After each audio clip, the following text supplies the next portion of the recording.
A few years ago, there was a State Farm commercial. It was a funny enough commercial. What are you wearing, Jake from State Farm? The commercial did its job and we all went on with our lives. 5 years later, State Farm is not over Jake.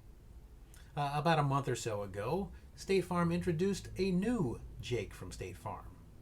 They brought back the old Jake to give him one more paycheck and to let him know that his services would no longer be required, just like they did 5 years ago. Was there a quiet rumbling from the center of the earth? A moaning for Jake? More Jake? No, not that Jake. A new Jake. There had to have been a pitch meeting of some sort. We all remember Jake from State Farm, right? I mean, the only time anybody ever mentioned State Farm since Barry Manilow wrote that brilliant jingle back in the 70s. Well, how about we get a new Jake?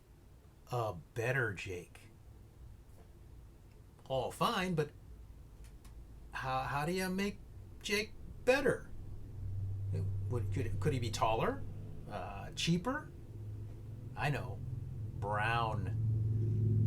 Old Jake was white. New Jake is brown.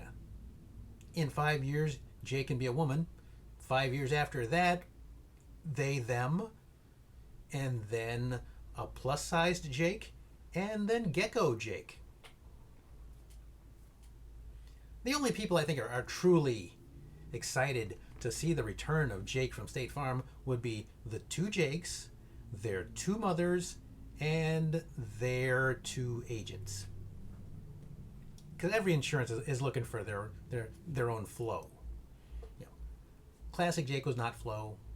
New Jake is not flow either. I wish him well. I hope he proves me wrong, but really, he's no flow.